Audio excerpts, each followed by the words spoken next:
Almost 99% औरतें जो हैं वो पोस्ट मैरिटल डिप्रेशन का शिकार होती हैं। ये अपनी शादी के बाद करना, कोई भी ऐसा डेयरिंग स्टेप लेना है, अच्छा जब अभी आराम से बैठो, शादी हो जाएगी फिर कर लेना। तो ये पाकिस्तान का एक बहुत ही कॉमन फिक्रा, बहुत कॉमन जुमला है जो तकरीबन हर माँ कहती है कि नहीं, मरी जाना है तो हस्बैंड के साथ जाना है शादी के बाद, क्योंकि आपको पहले वो टेंशन नहीं मिली होती। लेकिन फिर एकदम जब मिलती है तो आपको लगता है कि हवाओं में आप आ गए हैं। बिस्मिल्लाहिर्रहमानिर्रहीम, अस्सलाम वालेकुम जी, मैं हूं doctor Tahira Rubab. Coffee with doctor Tahira Rubab podcast में आपको वेलकम कहते हैं। हमेशा की तरह इस पॉडकास्ट का मकसद, जैसे आपको पता है, उन चीज़ों पे बात करना जिस पे लोग बात नहीं करना चाहते, और उसके साथ साथ स्पेशली इस पॉडकास्ट की जो सबसे ख़ास बात है वो है हमारे गेस्ट, क्योंकि हमारे गेस्ट कोई नॉन पर्सनैलिटीज़ नहीं हैं। ये आम लोग हैं, आम घरों में रहने वाले लोग हैं, आम जिंदगी के तबकात जो इनमें काम करने वाले लोग हैं, और इनको यहाँ बुलाने का पर्पस सिर्फ यही है कि इनकी बात दूसरों तक पहुँचे, क्योंकि जो ये फील करते हैं वही हमारी ज़्यादातर लोग जो हैं वो फील करते हैं और एक्सपीरियंस करते हैं और उसको फेस करते हैं। आज के इस पॉडकास्ट में हम बहुत इंपॉर्टेंट बात करने वाले हैं, क्योंकि हमने फीमेल स्पेसिफिक जो अपना एक सीरीज़ शुरू किया वो उसी की ये एक अगली कड़ी है। मगर हमारे साथ आज कुछ नए मेहमान हैं, उनका तारुफ ज़रूर करवाऊंगी। मगर ये ज़रूर कहना चाहती हूँ कोई भी बात आपसे शेयर करने से पहले या अपने मेहमानों का तारुफ करवाने से पहले कि coffee with doctor Tahira Rubab podcast का मकसद सिर्फ अवेयरनेस है, लोगों तक वो बातें पहुंचाना है जिनके ऊपर आज तक हम बात नहीं कर सके, मगर हम सब किसी न किसी हद तक कहीं ना कहीं इन मसाइल का शिकार हैं। बोलेंगे तो शायद कुछ तब्दीली आ सकेगी, बोलेंगे तो शायद मसाइल हल हो पाएंगे, और अगर हम मसाइल को अंडर द कारपेट, क्लीन के नीचे छुपा देंगे तो कभी बात नहीं हो पाएगी और ना ही मसाइल हल हो पाएंगे। आज के पॉडकास्ट का टॉपिक जो है वो है फीमेल स्पेसिफिक, और उसमें हम बात करने वाले हैं शादी के बाद बहुत सारी औरतें जो डिप्रेशन में से गुजरती हैं। वो डिप्रेशन होता क्या है? हालांकि शादी तो एक इतनी खुशी की चीज़ है, नए नए कपड़े मिलते हैं, जेवर मिलता है, नई नई शादी बंदे की होती है, पार्टनर मिलता है, आप उसके साथ इतनी सारी चीज़ें शेयर करते हैं, मगर उसके बावजूद भी औरतों की एक बहुत बड़ी तादाद, बहुत बड़ा नंबर, और मोरलेस मैं ये कहते हुए बिल्कुल भी डर नहीं रही कि ऑलमोस्ट हर फीमेल जो है वो पोस्ट मैरिटल डिप्रेशन का शिकार होती है और इसमें से गुजरती है। आज के पॉडकास्ट में हम इस पर बात करेंगे, और उसके बाद हम बात करेंगे एक और बहुत इंपॉर्टेंट टॉपिक जिसको हम कहते हैं पोस्ट पार्टम डिप्रेशन। इसके ऊपर आज के इस पॉडकास्ट में हमारे से बात होगी। और last but not the least जिस पे हम बात करने वाले हैं वो है फीमेल का सेक्सुअल एक्सपोजर, उनका सेक्सुअल प्लेजर, उनकी बहुत सारी और चीज़ों के ऊपर आज बात होने वाली है। सो आज का पॉडकास्ट बहुत इंटरेस्टिंग होने वाला है। बात करने वाले लोग आम लोग हैं, वो लोग हैं जो कि अपनी ज़िंदगी में अपने इर्द गिर्द खुद या अपने दूसरे जानने वालों को इस तरह के मसाइल का शिकार उन्होंने देखा है, और अब वो उनकी मैं शुक्रगुजार हूँ, क्योंकि हमारे माशरे में इतने अहम टॉपिक्स के ऊपर बात करने के लिए लोग हिम्मत ही नहीं कर पाते, जिसारत ही नहीं आती कि हम बात कर सकें। इनका बहुत शुक्रिया कि इन्होंने ये डेयर किया है कि ये मेरे साथ कदम से कदम मिला के चल सकें, और हम जो टैबूज़ हैं हमारे, उन पे हम बात कर सकें, रियल लाइफ इश्यूज़ के ऊपर बात कर सकें, और फिर हम उस चेंज की तरफ जा सकें जो हमें एक बेहतरीन सोसाइटी बना सकता है। अपने मेहमानों का तारुफ करवाऊंगी जी। मेरे साथ हैं डॉक्टर तैयबा, और रूबी हैं मेरे साथ, और शहनीला है हमारे मेरे साथ। कुछ खास वर्ड्स मैं इनके लिए नहीं कह रही, क्योंकि मैं चाहती हूँ कि ये अपने आप को खुद मुतारिफ करवाएं आपसे, ताकि ये अपने बारे में ज़्यादा बेहतर बात कर सकें। शहनीला, अपने बारे में बताइए, आप क्या करती हैं जी? मैं एक डिजिटल मार्केटर हूँ, परफॉर्मेंस मार्केटर हूँ। मैं गूगल एड्स की स्किल पे काम करती हूँ, और नेशनल और इंटरनेशनल क्लाइंट्स हैं जिनको मैं डील करती हूँ। और प्रीवियसली अगर मैं बताऊँ तो मेरा कॉर्पोरेट सेक्टर का तकरीबन 4.5 साल का एक्सपीरियंस है, जिसमें मैं फाइनेंस सेक्टर में और सेल्स ऑपरेशंस में काम करती हूँ। Very nice, thank you so much for being with us ji. Thanks for having me. आप क्या करती हैं? मैं बेसिकली एनएलपी हीलर हूँ, और I have done NLP, Ricky healer हूँ मैं, और लाइफ कोचिंग पे और आर्ट ऑफ लिविंग के नाम से मैं अपना सारा इंस्टीट्यूट, जिसमें योगा और तमाम मेंटल हेल्थ पे काम, यानी आप लोगों को जिंदगी जीने के तरीके बता रहे हैं, कह सकती क्या हैं। बात, जबरदस्त। मैडम डॉक्टर तैयबा, मैं आप बताइए अपने बारे में, क्या करती हैं? मैं टीच भी करती हूँ, फोरेंसिक मेडिसिन टीच करती हूँ CMH मेडिकल कॉलेज के अंदर, और इसके अलावा मैं एस्थेटिक फिजिशियन हूँ, और लोगों को खूबसूरत बनाने का जिम्मा आपने लिया हुआ है। यानी मैं, अब मुझसे कोई पूछे तो मैं ये कहती हूँ मेरे पास बीमार नहीं आते, वो खूबसूरत लोग आते हैं जिन्हें मजीद खूबसूरती की तलाश है। क्या बात है, जबरदस्त। यही बड़ी खूबसूरत Exactly. आप देख रहे हैं हमारा पैनल कितना वाइब्रेंट है और कितना डिफरेंट है। लेकिन कॉज क्या है? एक ही, और वो है कि एक्चुअली जब औरतें शादी होती हैं उनकी, क्योंकि ये सब खवातीन जो हमारे साथ इस वक्त बैठी हुई हैं अपनी ज़िंदगी की स्टेज से गुजर चुकी हुई हैं, जब उनकी शादियां हुई तो इन्होंने अपनी शादी के बाद वो जो हमारा एक बबल ऑफ हैप्पीनेस होता है हमने बनाया हुआ होता है, क्रिस्टल बड़ा शाइनिंग किस्म का बबल, उसको हम जी रहे होते हैं अपने माइयों, शायद जब से डेट फिक्स होती है उससे भी शायद बहुत बचपन से ही शायद जी रहे होते हैं कि अच्छा शादी होगी, ये होगा, वो होगा, इस तरह का माहौल होगा, will be living this life. वो बबल जब शटर करता है उसके बाद आपकी दुनिया बदल जाती है और ऑलमोस्ट 99% औरतें जो हैं वो पोस्ट मैरिटल डिप्रेशन का शिकार होती हैं। डॉक्टर तैयबा, ऐसा क्यों है एक्चुअली? एक तो मैं सबसे पहले ही चाहूँगी कि आप अगर थोड़ा सा ये एक्सप्लेन कर दें कि पोस्ट मैरिटल डिप्रेशन क्या फील क्या है? बेसिकली पोस्ट वेडिंग ब्लूज कह लें इसको, पोस्ट मैरिटल डिप्रेशन कह लें, जिसमें आपने सैडनेस एक्सपीरियंस करना शुरू करते हैं इनिशियली। अच्छा, बेसिक सैडनेस है। हमें बहुत बचपन से यही ही पता होता है कि हमारे सारे जो ख्वाहिशात हैं जाके अपने पेके घर जाके, पेके नहीं ससुराल जाके करने हैं पूरे।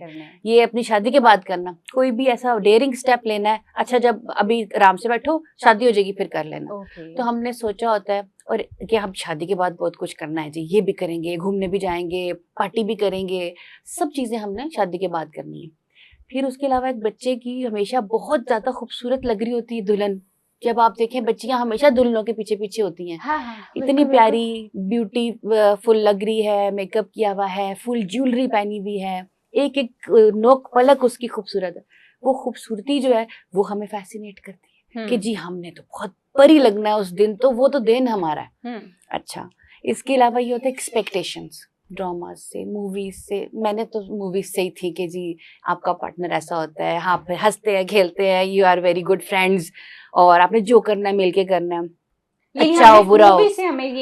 मेरी मूवी से एंड मैं चूंकि एक रीडर हूँ तो मेरी नॉवेल्स से, नॉवेल्स में भी हीरो बहुत अच्छा होता है और हीरोइन ने भी बड़ी खूबसूरत होती है। अच्छा, तो यही है कि आपने, मुझे यही था कि ये सब कुछ ना एक बहुत खूबसूरत जिंदगी होती है शादी के बाद, जैसे बाग में चले जाता है बंदा, तितलियां हैं, फूल हैं, बहुत प्लेजेंट फीलिंग।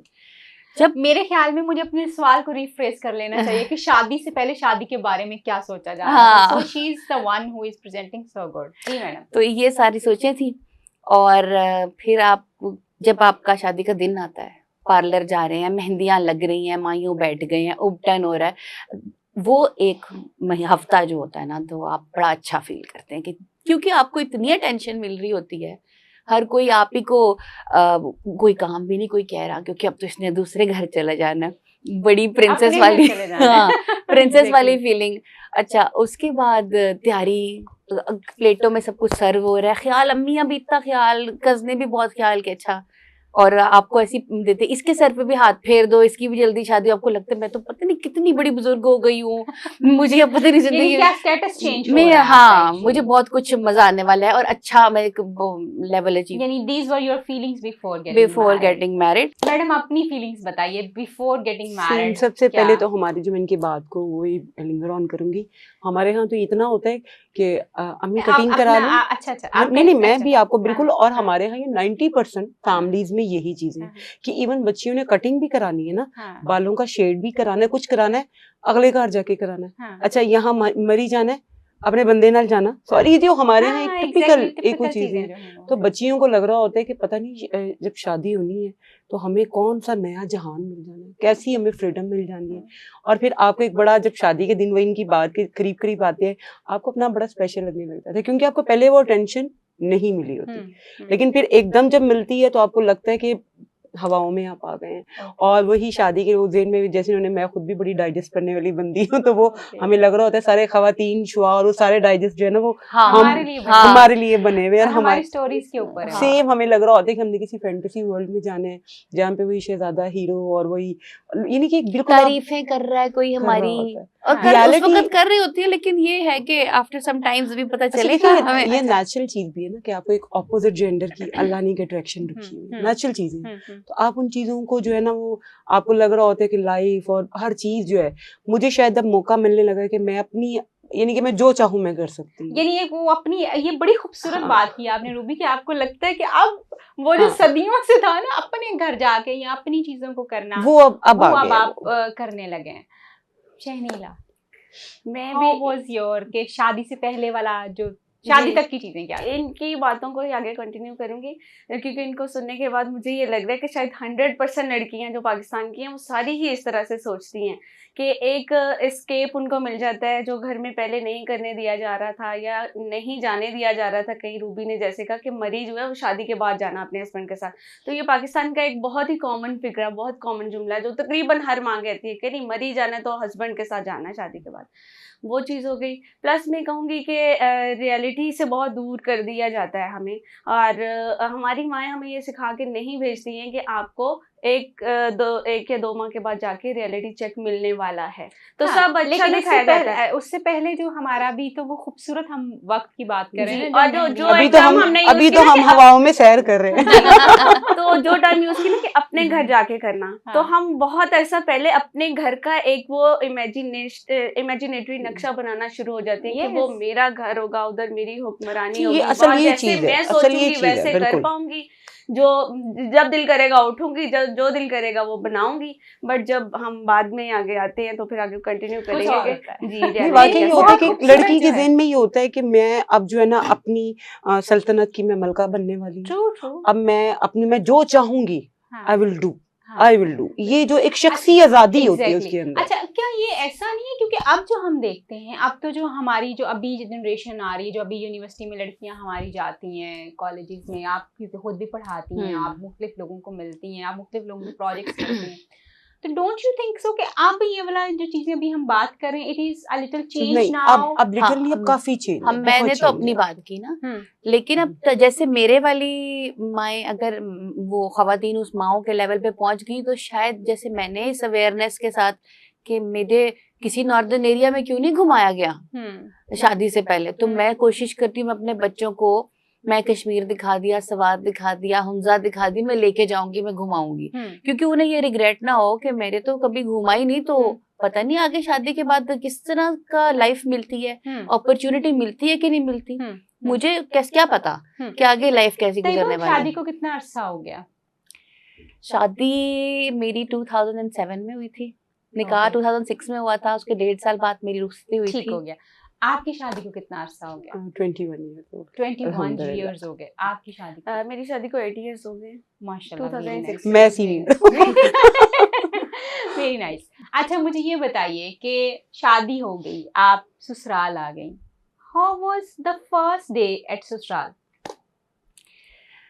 अच्छा फर्स्ट डे जब मैं पहुंची, तो ये कि भी जब मैं पहुंची तो आप जैसे जो इमेजिनेशन से रियलिटी का सफ़र, मुझे जो ख्वाबों में आपको पता था कि आप एक सजे हुए कमरे में जाके बैठ जाते हैं, तो मैं जब पहुंची तो भी मेरा कमरा सजा ही नहीं हुआ था, वो सज रहा था। ओके, तो फिर क्या हुआ? 3 बजे तक हमने वेट किया कि ये सज ले, हाँ। तो खैर वो सजता रहा, उतनी मुझे नींद आ गई, उस हैवी ड्रेस को भी पहना हुआ है, मेकअप भी ना खराब हो जाए और सब, वो मुझे लगा कि मैं तो बहुत बासी दुल्हन हो गई इतनी देर हो गई है, मेरा कमरा नहीं रेडी। Oh my God. अच्छा, मैं इससे ना रिलेट कर सकती हूँ, बहुत सारे ऐसे मेरे पास कपल्स जो आते हैं ना, वो आके अक्सर एक बात करेंगे, मैडम इसको आज तक ना वेडिंग नाइट नहीं भूलती। अच्छा, पूछूंगी वो मसलन क्यों, क्या बहुत अच्छी थी, ये क्या था, तो पता ये चलता है कि आज भी वेडिंग नाइट का ताना मिलता है फीमेल की तरफ से कि आपने तो मुझे उस पे भी अच्छा रिसीव नहीं किया था, उस पे भी अच्छा एंटरटेन नहीं किया था, या उस पे भी अच्छा देखिए वेलकम नहीं उसका दिया था। राइट है ना, एक लड़की आपके लिए हर चीज, और वो समझ रही है कि मैं जाऊंगी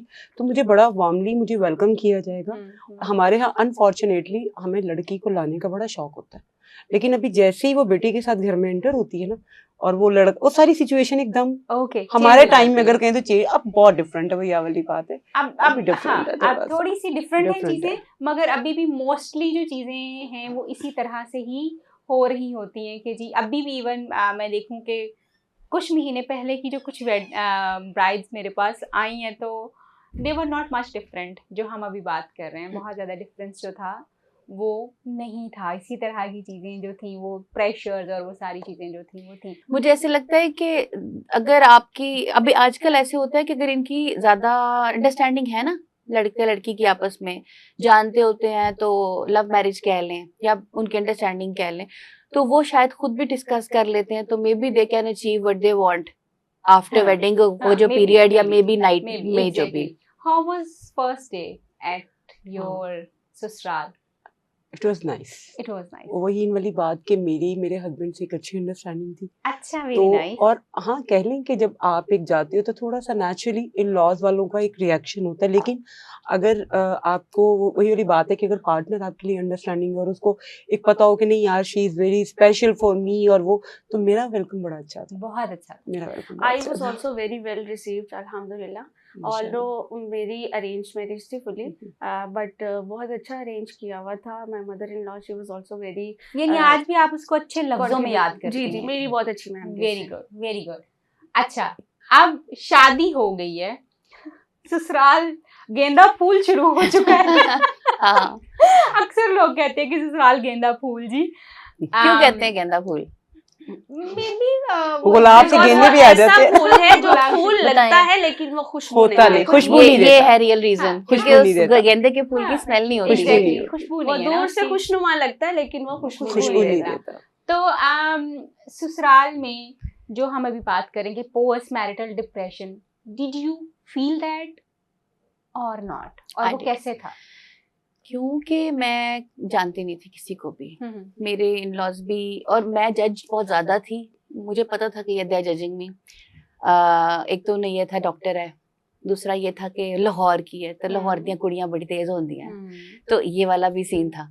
तो उन्हें नहीं पता नहीं, मुझे तेजी सीख लेनी चाहिए थी। मैं तेज नहीं थी, मुझे बड़े अरसे बाद पता लगता था कि हुआ क्या, अच्छा, मुझे समझ नहीं आ रही थी इनिशियली। ओके। तो खैर बहुत सारी चीजें थी जो मुझे पता नहीं थी, और मेरी सास ने मैं मुझे कमरे में जब लेके गए तो नॉक किया उन्होंने, और वो आई, उन्होंने मुझे एक शीट दी। अच्छा, वो बेडशीट सी थी, वाइट या जो भी कलर था मुझे अब याद नहीं, तो मुझे कहती है अल्लाह बेडशीट, मैंने कहा बिछी तो ही है, मुझे नहीं पता अच्छा, था this happened in an actual. या ये किस रीजन के लिए ना, तो मुझे Okay. बहुत वियर्ड सा लगा कि ये क्या।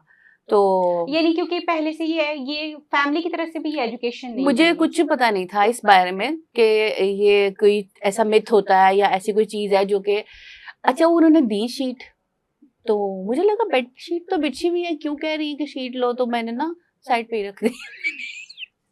मैंने यूज भी नहीं की। Okay. और जिस बात के ऊपर शायद नेक्स्ट मॉर्निंग मुझे फील हुआ कि ना, उन्होंने मुझसे पूछा भी तुमने नहीं बिछाया इसको या क्या, उनका मूड ऑफ था। तो मुझे तब भी नहीं, मुझे बहुत कुछ अरसे के बाद पता चला थ्रू सम फ्रेंड के ये क्यों। अम्मी को तो मैंने क्योंकि उसको सीरियसली नहीं लिया, मुझे पता ही नहीं था, तो मैंने किसी से बात ही नहीं की। बाद में मुझे पता चला कि ये वो जी। उस रीजन के लिए इन्होंने मुझे दी थी शीट जो मुझे यूज Okay. करनी चाहिए थी, यानी नहीं ये की। पर्पस इसका जो है हाँ। वही है।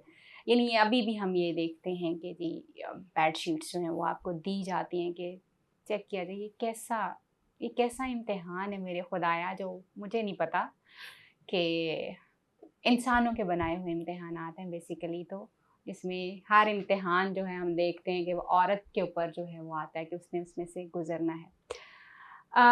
How was your experience? In laws में मैं जैसे इन्होंने बात की, तो मेरी जब शादी हुई मैं 19वें साल में थी, तो और एक कल्चर से मैं दूसरे कल्चर में आई थी। जैसे मैं पंजाबी फैमिली से थी, वो लोग उर्दू स्पीकिंग थी, तो एक तो सबसे पहले अगर आप उस टाइम में जाएं तो 18-19 साल की लड़की में डिफरेंट फोबियाज होते हैं। आप एक घर से दूसरे घर में ट्रैवल कर रहे हो, फिर उनका कल्चर, उनका रख रखाव, उनका माहौल, वही वाली बात है कि आपकी वो आपको नहीं जानते, आप उनको नहीं जानते, तो एकदम तो यूं ही लग रहा होता है कि जैसे एक वो रेवड़ में से एक वो बकरी को निकाल के, तो कहीं वो ऐसे एक परेशानी वाली कैफियत होती है। अच्छा, मैं इनकी बात से एग्री करूंगी। मुझे एक समझ नहीं आती, हमारे यहाँ डिस्कस इस चीज़ को कि जी बच्चियों को अवेयरनेस नहीं देनी चाहिए। क्यों? कुरान से ज़्यादा क्या चीज़ है? आप अगर सूरत निसा पढ़ें, हाँ, अल्लाह ने हर चीज़ ओपन कर दी है। बिल्कुल ऐसे। आप क्या चीज़ छुपाई गई है? कुछ नहीं है। हमारे यहाँ बच्चियों को अवेयरनेस नहीं दी जाती। बिल्कुल जो ऐसे, एक ये बिल्कुल बहुत ऐसे। बड़ी हमारे यहाँ कि जी ऐसी कैसी बातें करो, एक ये बहुत बड़ी रीजन ओनली है। अवेयरनेस, मतलब मुझे तो ये भी नहीं कहा गया था, पर जो मैंने अब सुना है अक्सर शादियों में, जो कुछ कहे ना बंदा मान नहीं, अच्छा, इस- ये दिस इज वेरी कॉमन अच्छा, ये दोनों के लिए है डॉक्टर साहब, ये दोनों के लिए आजकल मीन्स उनको पता ही नहीं कि हम कितना खूबसूरत एक रिश्ता लेके चलने लगे हैं। उन्हें पता ही नहीं कि हम दोनों एक जो पूरी लाइफ के लिए हमने एक दूसरे के साथ किस तरह चलना है। तो ये बहुत सिर्फ लड़की के लिए नहीं, आई थिंक लड़के के लिए भी जो है ये एक लर्निंग और एक दूसरे को हैंडल करना मेंटली, एक दूसरे को कंफर्ट जोन देना, ये दोनों के लिए बहुत चीजें उसमें आ जाती है। How was your first wedding night? या मेरा जो पोस्ट मैरिज जो पीरियड था, लाइक कह लें हनीमून पीरियड, वहाँ तक बहुत अच्छा गुजरा। आपको व्हाइट बेडशीट मिली? नहीं, मेरे साथ ऐसा कुछ नहीं हुआ। चलो, दैट्स वंडरफुल।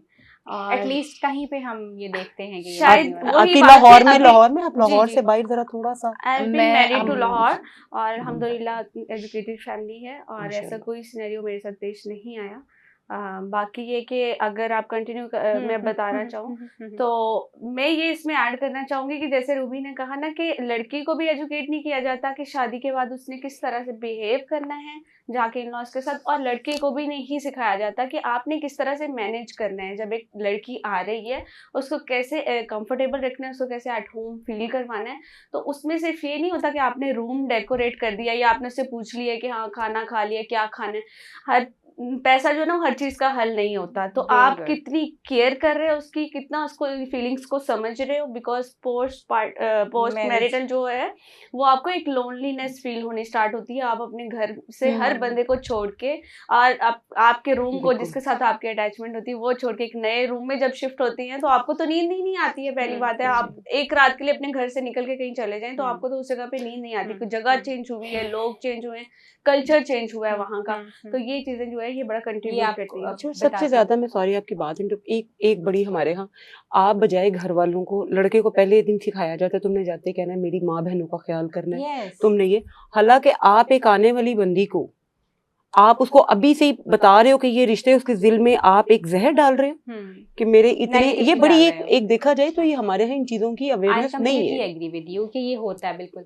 अच्छा, आपके ख्याल में जो पोस्ट मैरिटल डिप्रेशन है, हम ये आखिरी राउंड इस पे लेंगे कि उसमें खास तौर पे क्यों होता है?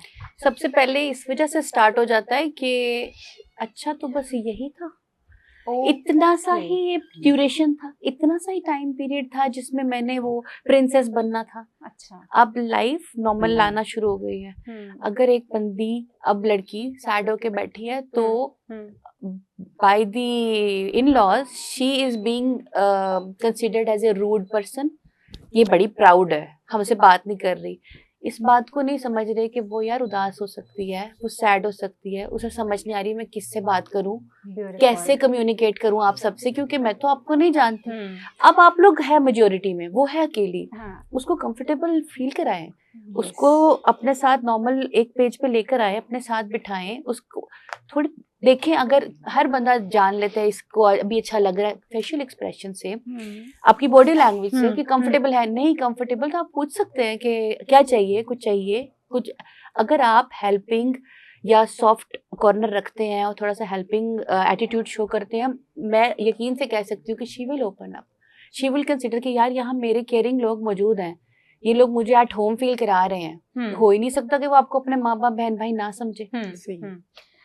आप बताइए कि आपके ख्याल में क्या रीजंस होती हैं आमतौर पे? देखिए दोनों तरफ है, हमारे यहाँ लड़की के साथ साथ फैमिलीज में भी होता है कि शायद आने वाली जो है पता नहीं कोई डिक्टेटर आ गई है, तो अभी से ही हम उसको जो है एक कंट्रोल में पकड़ लें। और लड़की को ये होता है कि ये शायद दोनों तरफ से होता है, हर तरफ ये नहीं होता कि लड़की, दोनों को ये डिप्रेशन होता है और ये फोबियाज की वजह से दोनों जो ये मैस सारी क्रिएट होती है। अब वो लड़की वही वाली इनकी वाली बात है कि वो एक जो पहले एक दबाया जाता है, एक चीज को आप दबाए जा रहे हो कि मैं अपने घर में जाके, उसकी एक्सपेक्टेशन बहुत हाई होती है। अब आते ही जब वही वाली बात के 1 से 2 माह बाद उसको लगता है कि ये बस इतना फैंटेसी का इतना ही रहा था, ये खत्म। उसके बाद क्या होता है कि जब लड़कियां क्यों एकदम डाउन, क्योंकि एकदम एक्सपेक्टेशंस खत्म होती हैं, उन्हें लगता है कि अच्छा टूट जाता है। हाँ, एकदम इतनी ज्यादा जिम्मेदारी, घर वाले वही वाली बात है कि वो उसको अंडरस्टैंड नहीं कर रहे होते, वो उनको नहीं कर रहे होते। कहीं ना कहीं शर्नीला ऐसा नहीं होता कि जो पोस्ट मैरिटल डिप्रेशन है उसमें ये भी कि एक जिम्मेदारियां एकदम से बहुत बिल्कुल शिफ्ट ऐसे ही है। कर दी जाती हैं बहू के ऊपर, और जी, कुछ जगहों पे तो ऐसे होता है कि आते साथ ही आपका मुकलावा पीरियड खत्म हुआ या आप हनीमून पे गए, आप वहां से वापस आए तो चाबियां घर की पकड़ा दी गई, किचन का सारा आपके जिम्मे कर दिया गया कि जी अब आपने ही देखना है। उस सिनेरियो में भी एकदम रिस्पॉन्सिबिलिटी आ जाती है। लड़की अभी समझती है कि अभी वो इस फेज में कि अभी वो अपनी लाइफ को एक स्मूथ ट्रांजिशन करे, उसके लिए कुछ अरसे हो का सकता है कि पीरियड लड़की चाहिए। इस फेज में हो कि अभी तो उसके 2-4 नौकर आएंगे और वो सब कुछ संभालेंगे। अदरवाइज मगर अगर हकीकत ये अगर होती है। नौकर नहीं भी आने ना, अगर आप उस ट्रांजिशन को स्मूथ होने दें विद द हाँ। पीरियड ऑफ टाइम, थोड़ा थोड़ा करके जिम्मेदारी दें, तो ना लड़की को फील होगा और ना ही आपको होगा। आहिस्ता आहिस्ता वो टेकअप कर पाएगी। जब एकदम दी जाती है वो भी घबरा जाती है और आप भी कहते हैं कि जी इसको दिया तो अभी परफॉर्म क्यों नहीं कर पा रही है। आपने सुना हमारे गेस्ट को कि किस तरह से औरतें जो हैं वो पोस्ट मैरिटल ब्लूज को और डिप्रेशन को जो है वो फेस करती हैं, और उसकी मेजर रीज़न फैमिली और इन लॉज का उतना ज़्यादा कोऑपरेटिव और वेलकमिंग ना होना है जितना कि एक्चुअली होना चाहिए। बिकॉज कोई एक इंसान जो जब आपकी फैमिली का हिस्सा बनने आता है तो वो तो उसको एक्चुअली बैठने की जगह आप देंगे तो वो बैठ पाएगा, उससे बात आप लोग करेंगे तो वो बात कर पाएगा। क्योंकि अगर आपने उसके लिए स्पेस ना क्रिएट की, अगर आपने उसके लिए इन्वायरमेंट ना क्रिएट किया, तो वो उतना ही एलिनेटेड रहेगा, वो उतना ही अजनबी रहेगा जितना वो पहले दिन उस घर में जो है वो फील करे। बहुत सारी औरतें, जैसे मैंने पहले कहा, ऑलमोस्ट 99% औरतें जो हैं वो पोस्ट मैरिटल डिप्रेशन में से गुजरती हैं, because reality versus fantasy clash जो है वो बहुत ज़्यादा होता है और एक्सपेक्टेशंस मीट नहीं हो पाती। इसलिए ये बार बार कही जाती है कि काइंडली अपनी बेटियों के अंदर बड़ी रियलिस्टिक एक्सपेक्टेशंस जो हैं उनके इन लॉज के मुताबिक जो है वो भी तैयार की जाए। And at the same time लड़कियों के लिए भी ये बहुत ज़रूरी समझना है कि वो जिन घरों में जा रही हैं वो किसी ड्रामे में नज़र आने वाला घर नहीं है जो कि हज़ारों एकड़ के ऊपर फैला हुआ, जहाँ पे कोई फौज जो है वो एक नौकरों की है जो आपके आगे पीछे रहेगी। अगर आपका हस्बैंड जो है वो रोज़ाना घर आए और आपको लगे कि वो रोज़ाना आपको कॉफ़ी पिलाने लिए फेज़ 5 लाहौर जो है वो कॉफ़ी पिलाने के लिए ले जाएगा, ऐसा वीक में एक दफ़ा तो हो सकता है मगर रोज़ नहीं हो सकता। But at the same time मैं अपना जो है अटेंशन और अपनी गुफ्तगू जो है वो शिफ्ट कर रही हूँ अपने दूसरे काउंटर पार्टनर की तरफ, जो हमारे मेल हजरात हैं उनके ऊपर।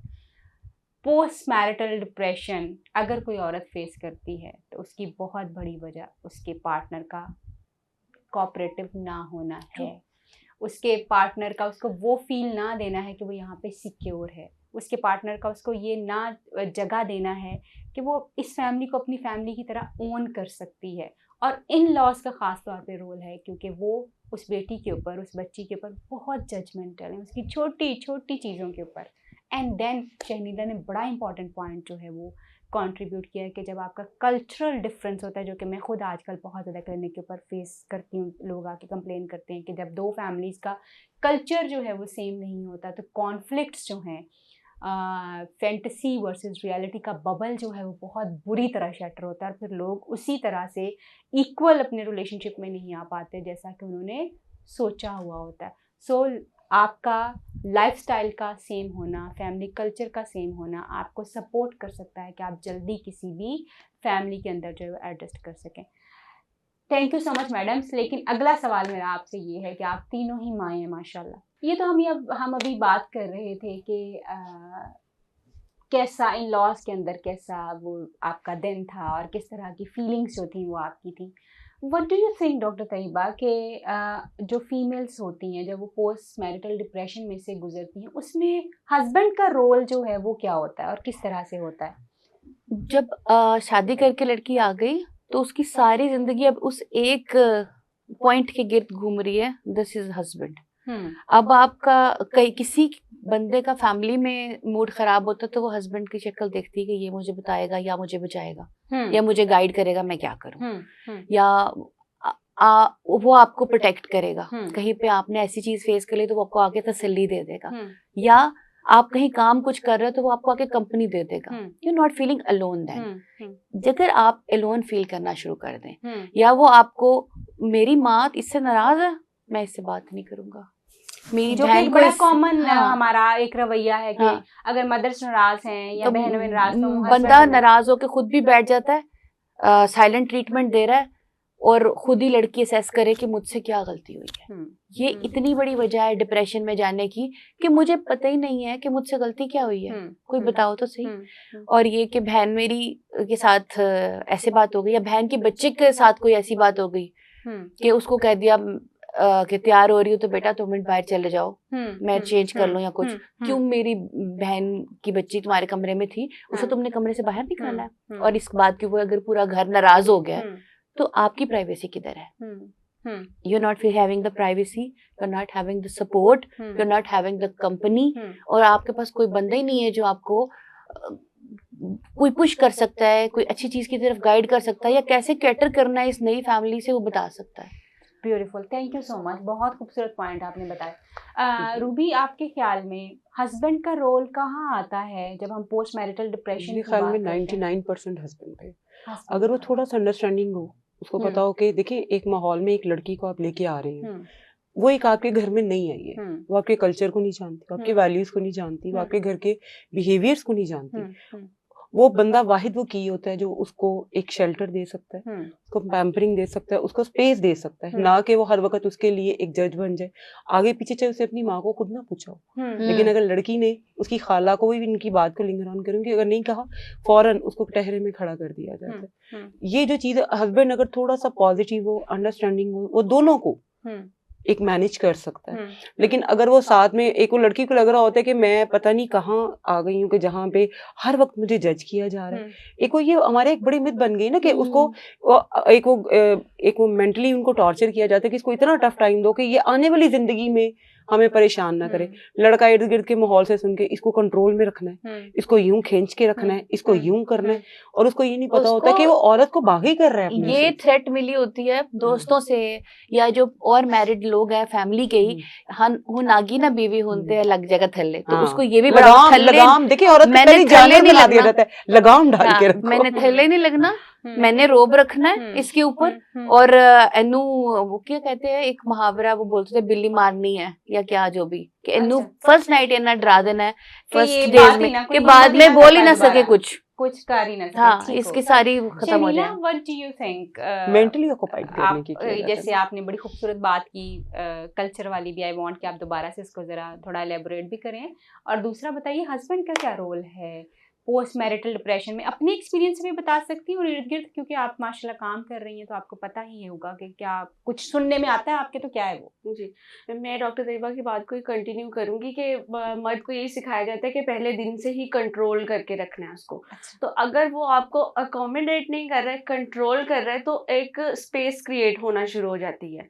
और फिर शादी के कुछ दिन के बाद जब हस्बैंड ने ऑफिस ज्वाइन कर लिया और वो वापस आया, अब घर में कोई भी प्रॉब्लम हुआ है, आप किसी चीज़ पे ऑकवर्ड फील कर रहे हैं और आपने बताया कि मैं आज सारा दिन में ये हुआ मेरे साथ और मुझे इस चीज़ पे ऑकवर्डनेस फील हुई है, और वो उसको एड्रेस करने के लिए रेडी नहीं है। वो ही इज़ लाइक कि मैं बहुत थका हुआ हूँ और जाओ अपने मसले खुद ही हल करो, या अगर उसकी किसी बहन के साथ या माँ के साथ आपकी कोई बात हो गई है तो वो ये कहेगा कि मैं घर के मामलात में पढ़ूंगा ही नहीं, ये आप लोगों का आपस का मामला है, आप हल करें। अब ऑब्वियसली जिसके साथ भी आपका कॉन्फ्लिक्ट हुआ है वो तो रेडी नहीं है आपकी बात सुनने के लिए, और वो तो खुद को, हर बंदा खुद को ठीक जगह पे रख के सोच रहा है। अब कोई थर्ड पार्टी आएगी और वो थर्ड पार्टी में मोस्ट रेलिवेंट बंदा जो है वो आपका हस्बैंड है। वो बंदा है जिसके सहारे आप इस घर में आए हैं और जिसकी रिस्पॉन्सिबिलिटी है कि आपको शेल्टर भी दे, आपको सेफ्टी भी दे, हर चीज, आपकी प्राइवेसी का भी ख्याल रखे। वो बंदा जब एड्रेस करने के लिए रेडी ही नहीं है तो वहां से स्पेस क्रिएट होना शुरू हो जाती है। वहां से फिर आप को रियलिटी चेक मिलने लग जाती है, वहां से फिर आपका डिप्रेशन स्टार्ट हो जाता है कि अगर कोई भी बात है तो उसको एक थर्ड बंदा जो है वो बैठ के रिजॉल्व करवाए। मेरी गलती है तो मुझे बताए, अगर किसी दूसरे की गलती है तो वो उसको बताए। Very nice. अच्छा, मुझे ये बताइए doctor Tayyaba, wonderful discussion, honestly mind blowing actually. ये वो जो बातें हैं जो शायद मैं जितनी दफ़ा मर्जी भी कर लूँ तो वो इम्पैक्ट नहीं क्रिएट कर सकती जो आप लोगों की बातें कर सकती हैं, बिकॉज आप लोगों ने इसको एक्सपीरियंस किया, इसको देखा, इसमें अच्छी खासी पढ़ी लिखी लड़की होती है वहाँ पे आके उसको पता है कि डॉक्टर मुझे कुछ भी नहीं आता, मुझे कुछ नहीं आता, उसको मेंटली इतना टॉर्चर देकर उसको डिप्रेशन में डाल दिया जाता है, उसको लगता है कि मैं कुछ भी नहीं करती। Very beautiful Ruby. तैयबा, अक्सर अब तो ये मिसालें बड़ी आम होना शुरू हो गई। मेरा तीनों से आप लोगों से सवाल होगा कि मसलन हम देखते हैं कि हमारी बच्चियों के जहन में पहले तो ये बात डाली जाती है कि शादी के बाद सब कुछ ठीक हो जाएगी, शादी के बाद बड़ी अच्छी दुनिया हो जाएगी, फिर मेरी ही हुक्मरानियाँ होंगी, मेरी चीज़ें होंगी। और जब हम देखते हैं तो रियलिटी उससे थोड़ी सी बरक्स होती है और उस तरह से चीज़ें जो है वो नहीं हो पा रही होती। लेकिन कहीं आप ये देखते हो कि जिस तरह से कि हमारी बच्चियाँ जो हैं जब जाती हैं नए घरों में कल्चरल डिफरेंसेस जो होते हैं वो व्हाट डू यू थिंक वो कितने इम्पोर्टेंट हैं, वो क्या हैं बेसिकली? मेरे ख्याल में तो बहुत बड़ा पार्ट है ये, इसको बहुत कंट्रीब्यूट करता है। ये मैं पर्सनल एक्सपीरियंस से भी थोड़ा बहुत कह सकती हूँ, और मैंने बहुत सी एग्जांपल्स भी अपनी रियल लाइफ में देखी हैं, जैसे कि फ्रेंड्स या कजन्स वगैरह हो गए। तो मैं ये समझती हूँ कि अगर आप देखते हैं कि बहुत कल्चरल डिफरेंस है फैमिली में, और कल्चरल डिफरेंस के अलावा क्लास डिफरेंस की भी मैं बात करूँगी, अगर ये दो चीज़ें मौजूद हैं तो आपको प्रेफर ये करना चाहिए कि आप वहाँ पे ताल्लुक मत बनाएं, क्योंकि आपकी सारी जिंदगी उसको लेवल अप करने में गुजरेगी, एक स्ट्रगल में गुजरेगी, आप एट पार नहीं आ पाएंगे। आप अपनी तरफ से कोशिश करेंगे, और इसमें हर पार्टी समझती है कि जी हमारी फैमिली वैल्यूज ठीक है, दूसरी पार्टी समझेगी कि हमारी फैमिली वैल्यूज ठीक है, और दोनों तरफ से तानाजनी भी होगी कि तुम्हारी फैमिली तो ये करती है, मेरी तो नहीं करती, मेरी फैमिली में तो आज तक किसी मर्द ने ऐसे नहीं किया, और वो आपका काउंटर पार्टनर जो है वो कहेगा कि मेरी फैमिली में तो आज तक किसी औरत ने ऐसे नहीं किया, आज तक नहीं बोली, जवाब नहीं दिया, आगे से अपनी राय को अहमियत नहीं दी, जैसे मर्द कहते हैं वैसे ही करती हैं, बाहर निकल के काम नहीं किया, घर में रहें और बच्चे संभालें। तो वहां से भी डिप्रेशन औरत का स्टार्ट होता है कि आजकल माशाल्लाह जिस तरह से सेल्फ सफिशिएंट लड़कियां हैं, फाइनेंशियली इंडिपेंडेंट लड़की हैं, तो उनको अगर कन्फाइन करके चार दीवारी में जबरदस्ती रखने की कोशिश की जाए और कहा जाए कि मतलब आप बाहर निकल के काम नहीं कर सकती। बहुत से डॉक्टर्स के केसेस में ऐसे होता है कि ससुराल वालों को बहू डॉक्टर चाहिए होती है, लेकिन उसकी फर्स्ट डे के बाद ही प्रैक्टिस नहीं चाहिए होती है, किचन की प्रैक्टिस चाहिए होती है ना, गोल गोल रोटी चाहिए, गोल रोटी हो जाती है। Thank you Shaina, very important. Ruby, what's your take on this कि कल्चरल डिफरेंस जो होता है शादी में, वो औरत के लिए कितना वो डिप्रेशन का बायस जो है वो मेरे बनता ख्याल में है? वो आज से 20 साल पहले भी था और आज भी है। बिल्कुल है, बिल्कुल है। क्योंकि देखिए, एक आपका ब्रॉटअप, आपकी अपब्रिंगिंग, आपने बच्चे को या बच्ची को एक अपने एक एटमॉस्फेयर में रखा है, उसको एक अपनी माहौल दी है।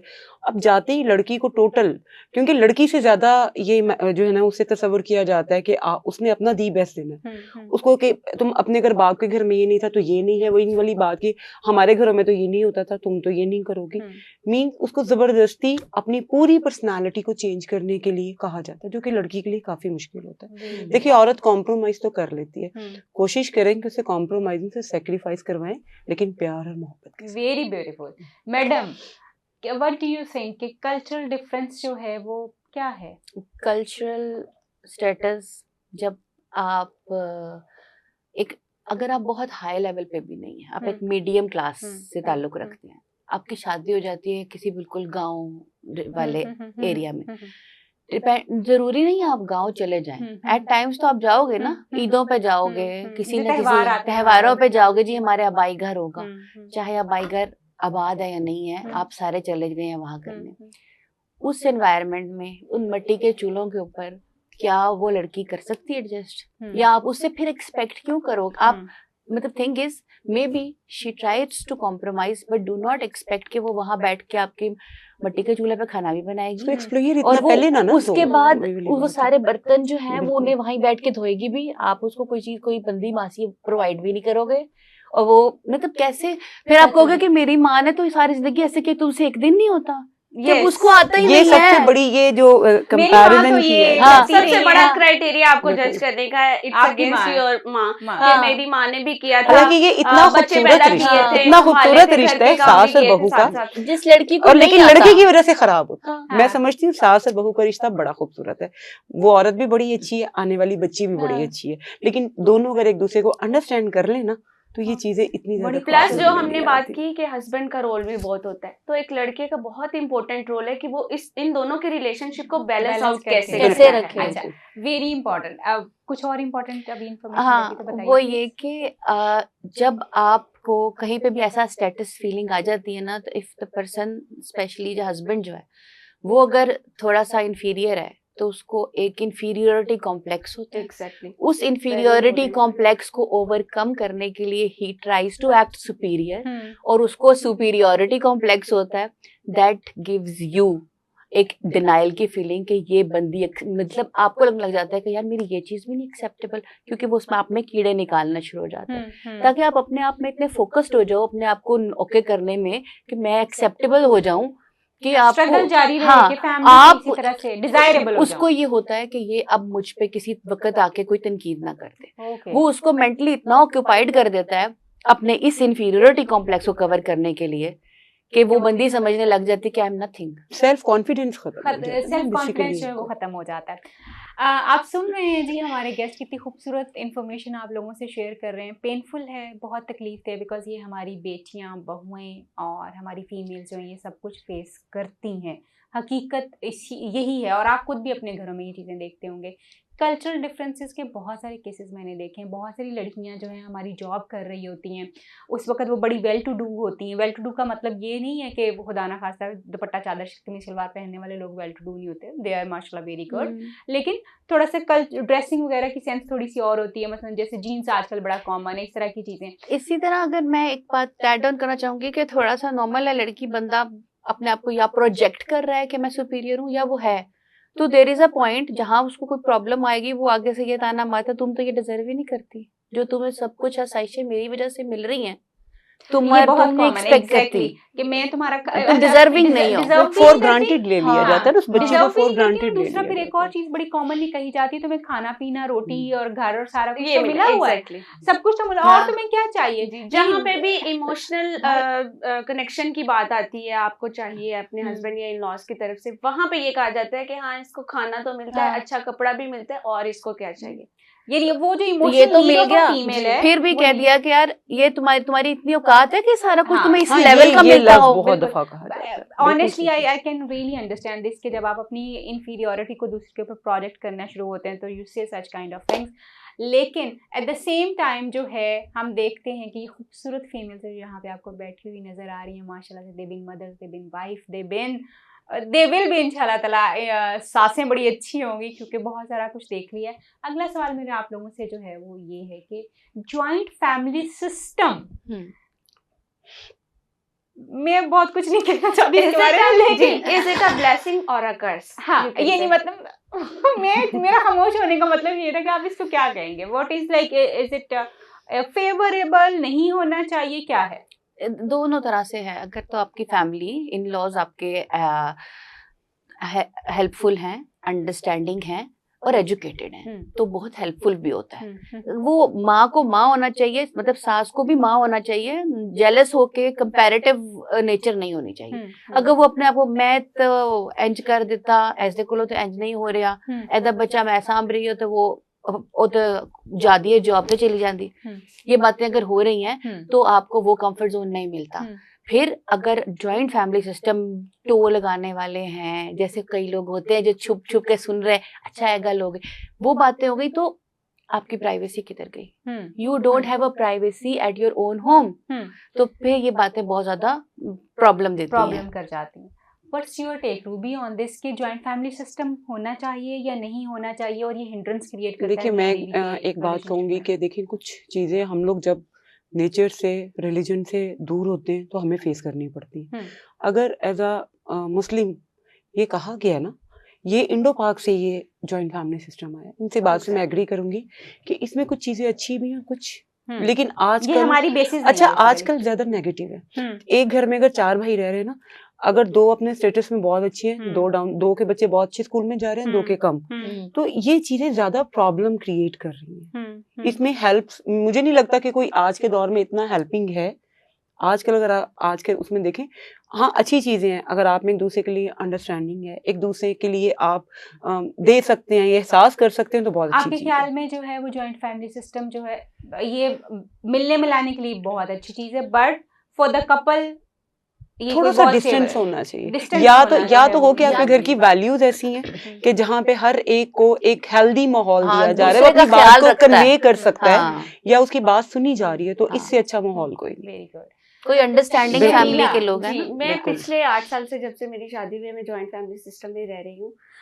आज भी मैं अपनी दोनों बेटियों को जो है उनकी दादों के पास छोड़ के आई हूँ। माशाल्लाह अल्हम्दुलिल्लाह शी इज़ वेरी सपोर्टिव, उनका ख्याल रखती हैं हर तरह से, और रखती आई हैं। बिकॉज मेरी बड़ी बेटी की जो है वो मल्टीपल सर्जरीज हुई थी, और उस दौरान मुझे उनकी बहुत ज़रूरत पड़ी थी। घर का हर मामला उन्होंने मैनेज किया। मेरी छोटी बेटी जो लेस देन 1 ईयर थी, उसको उन्होंने संभाला फॉर लाइक मंथ्स, उन्होंने अपने पास रखा।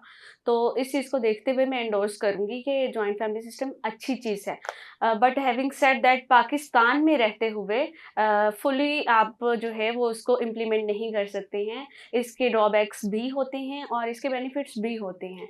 अब क्या है कि आप यहाँ पे कोई भी 100% कपल को प्राइवेसी देने के लिए रेडी नहीं है। मैं एक जनरल बात ये कर रही हूँ। आपके ख्याल में अगर प्राइवेसी दी जाए तो क्या हस्बैंड और वाइफ का रिलेशनशिप ज्यादा बेहतर डेवलप कर सकता है? बिल्कुल, अगर प्राइवेसी दी जाए तो कहते हैं ना, टकरे मार के बाद में आपस में खुद को ठीक कर लेंगे। उनका रिलेशनशिप जो है वो स्टम्बल करता करता भी वो खड़ा हो जाता है। वो आपस में समझ लेते हैं कि अच्छा हम इतनी देर लड़ते रहे या हमारे कॉन्फ्लिक्ट्स रहे, लेकिन अब हमारे बच्चे हो गए या काफी टाइम हो गया शादी को, अब हमें खुद को समझा लेना चाहिए रिलेशनशिप को अगर आगे लेके चलना है। बट जब इंटरफेरेंस आ जाती है ना, जब जरा सी कोई बात हुई और इन लॉज में से कोई आके जॉइंट फैमिली सिस्टम में फौरन ही उसमें इन्वॉल्व हो गया, और ज्यादातर फिर आपको पता है पाकिस्तान में औरत को ब्लेम किया जाता है कि अच्छा तुमने ही चुप कर जाना था, तुम जुबान दराजी क्यों कर रही हो, मर्द तो करते ही ऐसे हैं, वो तो होते ही ऐसे हैं।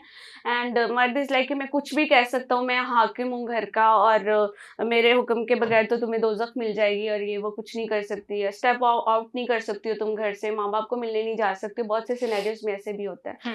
तो इसको मैं जॉइंट फैमिली तक कन्फाइन करते हुए ये कहूँगी कि अगर आपका एक पोर्शन हो जिसमें आपका किचन अलग हो, जो इस्लामिक सिस्टम है कि अगर आप घर अलग नहीं कर सकते तो एक पोर्शन हो जिसमें आपका रूम, वॉशरूम और यानी आप एज ए फैमिली बेशक इकट्ठे रहें, लेकिन आप लोगों का सब अपनी अपनी प्राइवेसी जो है वो मेंटेन चाहिए, ऑफ कोर्स, क्योंकि इंसान एक सोशल एनिमल है। लेकिन अगर मैं वैसे अपना पर्सनल सॉरी अगर इसमें शेयर करना चाहूँ तो मुझे इसका फायदा भी हुआ है इस सेंस में।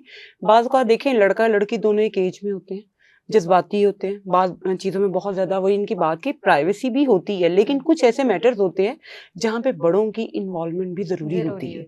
उनके पास भी एक्सपीरियंस है, उन्होंने एक लाइफ गुजारी होती है, तो दोनों चीज़ें काउंट करती हैं। सब बातों की एक बात है कि अगर आपके इन लॉज, अगर आपके सास ससुर जरूरी नहीं है कि वो पढ़े लिखे हों, बस ये कि वाइज हैं, अगर वो चीजों को सॉर्ट करने वाले हैं, वो लड़ाई डलवाने वाले ना हो, तो अगर आप वो अच्छे हैं ना, वो अंडरस्टैंडिंग है, वो आपके सर पे शफकत करते हैं, तो फिर तो उनका साथ होना इज अ ब्लेसिंग। लेकिन अगर कोई फूट डलवाता है या आपको आके कोई बात लगा दी, उसको जाके दूसरी की शिकायत लगा दी, लड़ाई हो रही है, तो वो चीज काफी ज्यादा प्रॉब्लम है। अच्छा देखिए, अपनी बच्चियों को भी अवेयरनेस दें कि आप अगले घर जा रही हैं, आपने किसी के घर पे मिसाइल बन के नहीं गिरना, आपने अपने अंदर भी थोड़ी सी अंडरस्टैंडिंग रखनी है, आपने जाति सबको चेंज नहीं कर देना। मैं अभी बस दोनों भी ये चीजें। अच्छा ये बताइए कि आपके ख्याल में शादी करने से पहले जो है, खास तौर पे फीमेल्स के पार्ट के ऊपर जो है, या आप दोनों को अगर आप कंसिडर करना चाहें, तो किन चीजों का ख्याल खास तौर पे रखना चाहिए?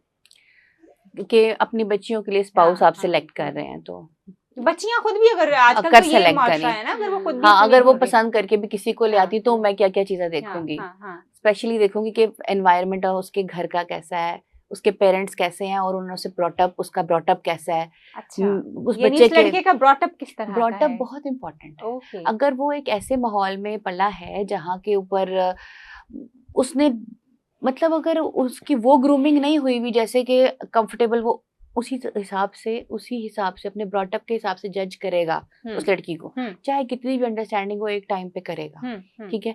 तो उसको बहुत ज्यादा जरूरी है कि उसकी ग्रूमिंग, उसको उसकी सोच, क्योंकि डेवलपमेंट के टाइम जैसे जैसे आप छोटी एज से अपने टीनेज में आते हैं, और उस टाइम पे जो आपकी डेवलपमेंट हुई हुई है ना, मेंटल डेवलपमेंट हुई हुई है, वो इम्प्लीकेट करती है आपके अगले सारे रिलेशनशिप। ओके, यानी आपके ख्याल में जो मोस्ट इम्पोर्टेंट है वो ब्रॉटअप है आदमी का, कि वो किस माहौल में, किस फैमिली में उसका ब्रॉटअप। अगर उसके पेरेंट्स केयरिंग थे, अंडरस्टैंडिंग थे, आपस में लड़ते नहीं थे, घर में एक अच्छा एनवायरनमेंट था, उनकी कॉन्फ्लिक्ट हो जाती थी, तो वो कैसे उस चीज को रिजॉल्व करते थे, ये चीजें उसने वहां सीखी हैं। Very good, very important point. जी मैडम, आप बताइए कि मैं इनकी बात से टोटल एग्री करूंगी कि सबसे पहली चीज है ब्रॉटअप, क्योंकि ब्रॉटअप में अगर उसको बताया होगा ना, अगर उसे अपनी माँ की इज्जत की है ना, बहन की है, तो वो बीवी की भी करेगा। सेकेंडली मैं ये जरूर देखूंगी कि ये बच्चा प्रोग्रेसिव कितना है। वेरी नाइस, ये इम्पोर्टेंट है। हाँ, देखिए ये सब चीजें हैं कि ब्रॉटअप में, और वही वाली सारी बातें वो कहते हैं ना कि सिमट के ब्रॉटअप में आ जाती हैं। सही कि उसके घर का माहौल, औरत की इज्जत करना, घर को बनाना, हाँ। जो वो अपने घर में देख के बच्चा बढ़ रहा है, वो हाँ। चाहे लड़का है चाहे लड़की है, दोनों में वो वही पार्टनर चीजें को होनी साथ लेके चलेगा, चलेगा। वो उसे बीच में तो नहीं छोड़ अगर देगा। माँ बाप को हंसते हुए नहीं देखेगा, हमारे यहाँ आप देखें जितने ज्यादातर आजकल बच्चों में ये प्रॉब्लम्स आ रही हैं, वो पेरेंट्स जब बच्चों को जज बना के दरमियान में बिठा देते हैं ना, छोटी सी उम्र में उसमें नेगेटिविटी आना शुरू हो गई। कभी वो बाप को गलत कहेगा, कभी वो माँ को, और बड़े होते तक वही चीजें वो अपनी वाइफ पे फिर इम्प्लीमेंट बिल्कुल ऐसे ही।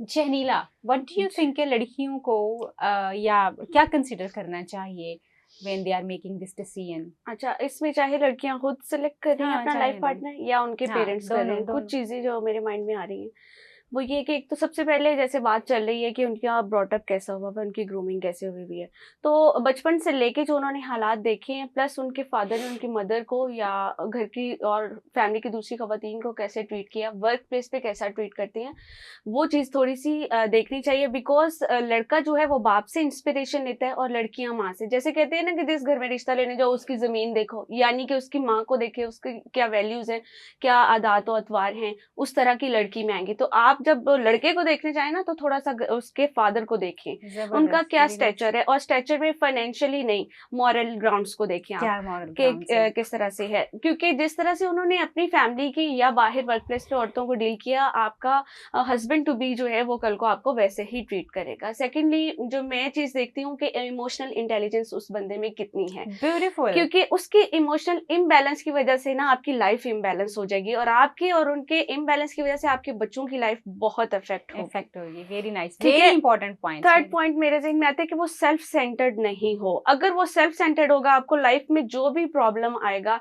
वो हमेशा कहेगा कि नहीं जो मैंने कह दिया वो ठीक है, तुम्हारी बात नहीं ठीक है, वो निगेट करता रहेगा। और आप इस निगेशन को कितनी देर तक सह पाएंगे? नहीं, फिर आपके अंदर एक गुबार भरता जाएगा कि मैं हर बात में ही गलत हूँ, क्या मेरी सोसाइटी में कोई वैल्यू नहीं है, क्या मैं इतनी ही बेवकूफ़ में अक्लमंद हूँ। और मैंने रियली अपनी लाइफ में ऐसी इतनी ज़हीन फतीन औरतों को देखा है कि जिनको ये सिखा दिया जाता है कि तुम तो कुछ भी नहीं हो, तुम्हारी तो खाक बराबर औकात नहीं है। यानी कि ये जो 26 साल, जब मेरी शादी हुई मैं 26 साल की थी, जब 26 साल मैंने जिंदगी गुजारी है वो इस काबिल नहीं थी कि कहीं पे भी एक्सेप्ट हो सकती है।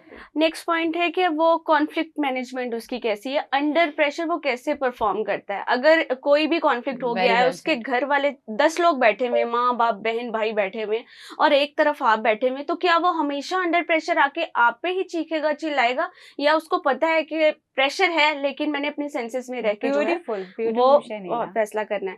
और तीसरी बात मैं ये कहूंगी कि लड़कियां थोड़ा सा टाइम गुजार के देखें, बातचीत करके देखें उसका विजन क्या है। अपने आप को, जिस तरह से हम इंटरव्यू देने जाते हैं तो कहते हैं ना कि where do you see yourself after 5 years, तो आप भी उससे ये क्वेश्चन कर सकती हैं।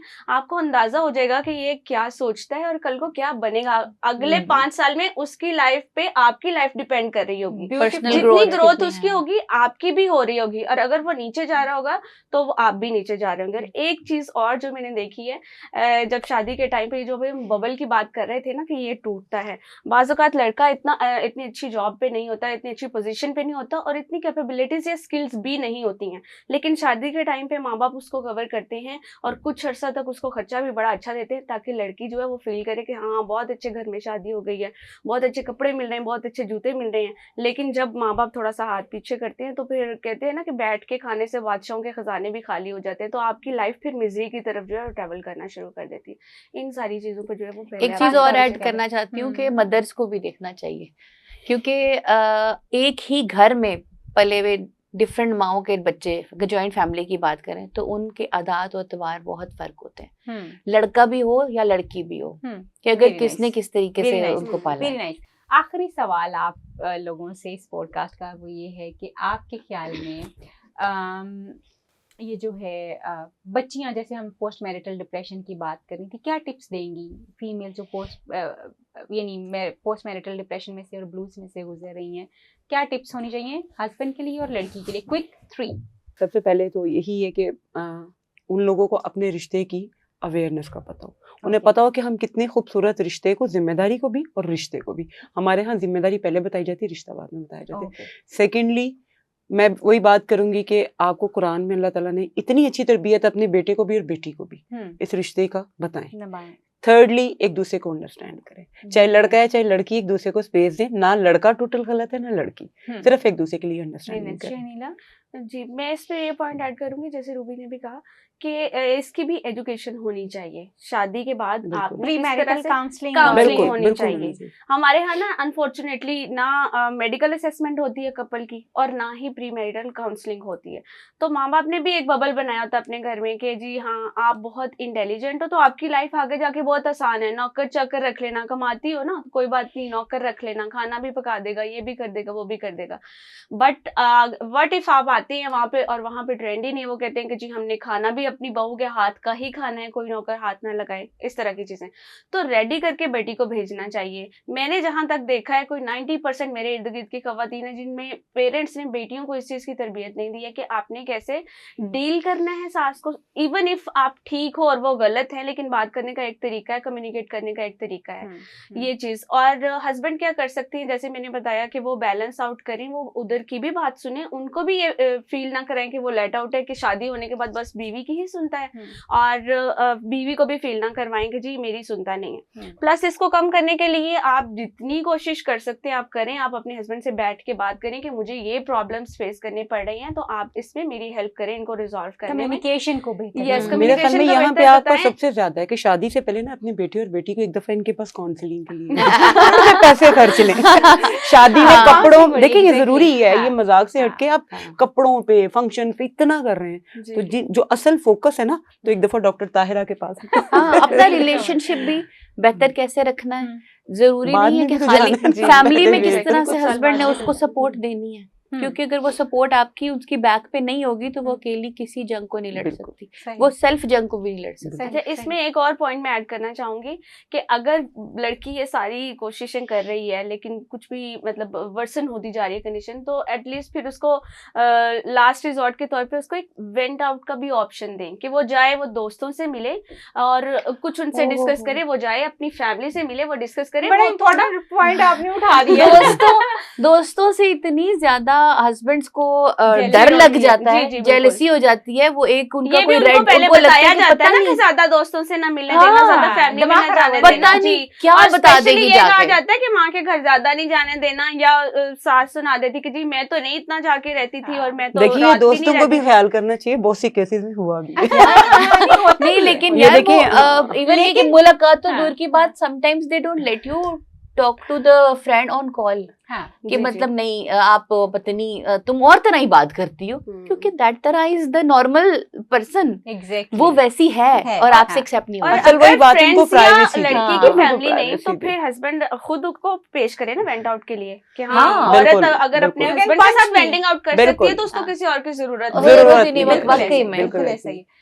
थैंक यू सो मच, इतना वंडरफुल, वाइब्रेंट और डाइवर्सिफाइड ग्रुप और डिस्कशन। ऑनेस्टली हमें मुझे लग रहा है अभी बहुत कुछ बात करने वाली है और बहुत कुछ इन लोगों से, इनके एक्सपीरियंसेस से सीखने वाला है, मगर क्योंकि ऑफ कोर्स हमें क्लोज करना पड़ेगा। बट जाने से पहले ये ज़रूर कहूँगी कि आपने सुना है कि किस तरह से हम अपनी प्री मैरिटल जो हमारे फैंटेसीज होती हैं, हम किस तरह से उनको डेवलप करते हैं, और फिर जब वो बबल शटर होता है तो हमारे लिए और ख़ास तौर पे फीमेल्स के लिए बिकॉज ऑफ सर्टन सिचुएशंस और सर्कमस्टेंसेस जिसमें हस्बैंड का नॉन सपोर्टिव होना जो है वो है, और इन लॉज का नॉन सपोर्टिव होना, कल्चरल का डाइवर्सिफाई होना, ये डिफरेंट होना, स्टेटस का डिफरेंट होना, इमोशनली अवेलेबल ना होना जो है, कॉन्फ्लिक्ट मैनेजमेंट का ना होना जो है, वो औरत के लिए पोस्ट मैरिटल डिप्रेशन को बहुत ज़्यादा बढ़ा देता है और इसके लिए चैलेंजेस को बढ़ा देता है कि वो अपने इन लॉज में और अपनी मैरिटल लाइफ में एडजस्ट कर पाए।